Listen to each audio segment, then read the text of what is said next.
Assalamualaikum warahmatullahi wabarakatuh.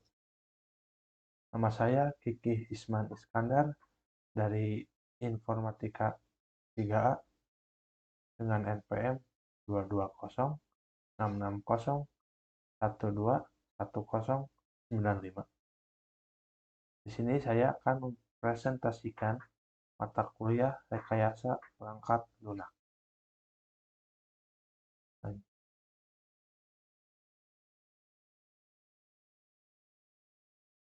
Yang pertama ada proses requirement engineering dalam pengembangan perangkat lunak. Proses requirement engineering adalah tahapan penting dalam pengembangan perangkat lunak yang melibatkan identifikasi, analisis, dan dokumentasi kebutuhan pengguna.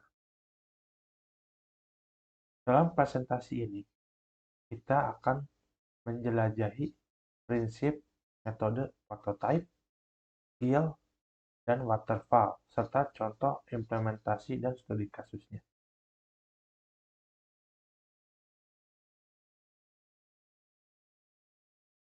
Tahapan-tahapan dalam proses requirement engineering. Yang pertama ada identifikasi kebutuhan, mengumpulkan informasi dari pengguna untuk memahami kebutuhan yang akan dicapai dengan perangkat lunak. Yang kedua, analisis kebutuhan, menganalisis dan menafsirkan kebutuhan pengguna untuk mengidentifikasi fitur dan fungsi yang akan ada pada perangkat lunak.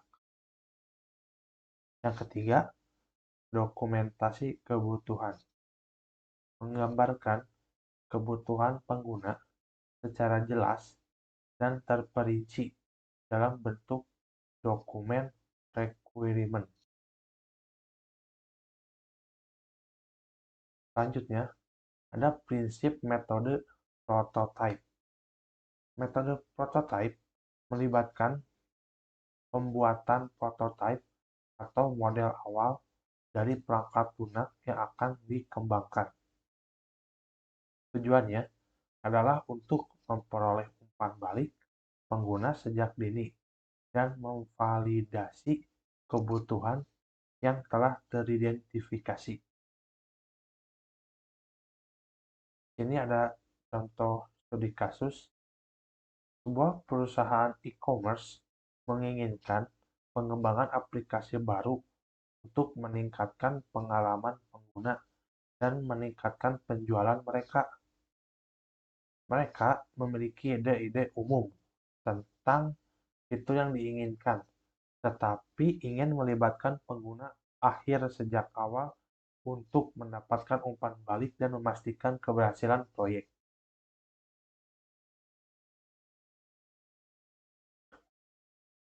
Ini adalah contoh kasus implementasi metode prototype.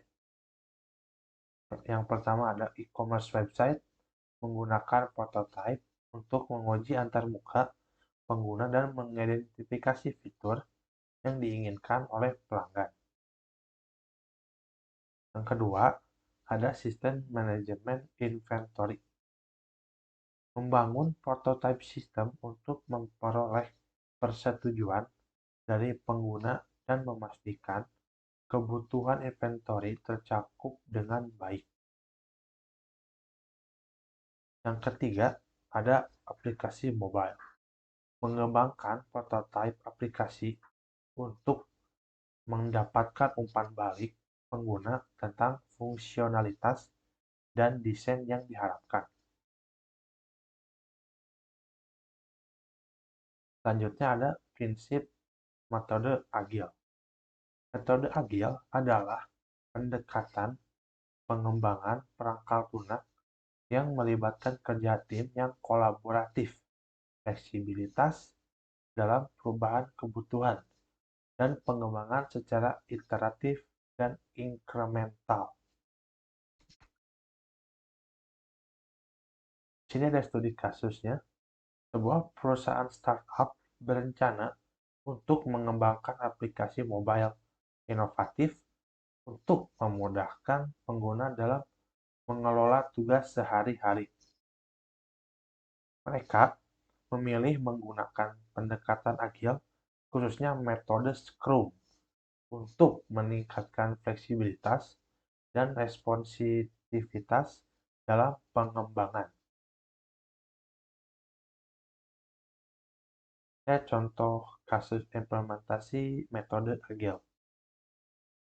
Yang pertama, tim pengembangan perangkat lunak menggunakan metode agil, misalnya Scrum, untuk mengatur tugas, memonitor progres, dan berkolaborasi dengan pengembangan. Yang kedua, proyek peningkatan proyek bisnis. Menerapkan metode agil untuk mempercepat implementasi, menyesuaikan kebutuhan pengguna, dan mendapatkan umpan balik secara teratur.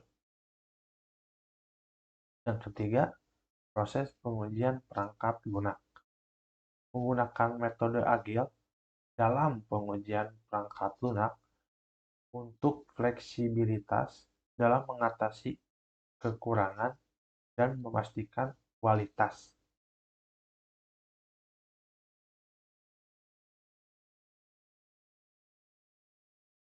Yang ketiga ada prinsip metode waterfall. Metode waterfall adalah pendekatan linear dalam pengembangan perangkat lunak yang melibatkan tahapan berurutan dimulai dari analisis kebutuhan hingga pengiriman akhir.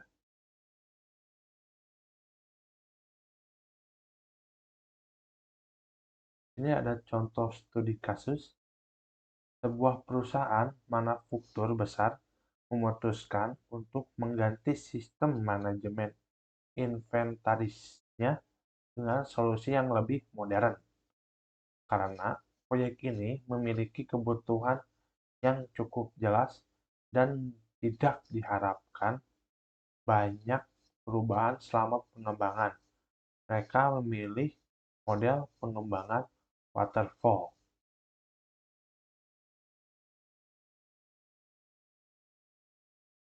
Contoh kasus implementasi metode waterfall. 1. Pengembangan sistem operasi baru.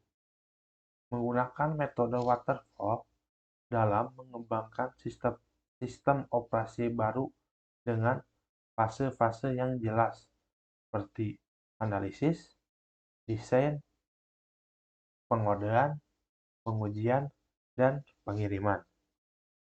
Yang kedua, pembuatan aplikasi bank. Proyek pembuatan aplikasi perbankan menggunakan metode waterfall dengan tahapan persiapan, analisis, desain, implementasi, pengujian, dan pengiriman. Ketiga, ada pengembangan software embedded. Mengadopsi metode waterfall dalam mengembangkan perangkat lunak embedded yang mengikuti urutan terstruktur.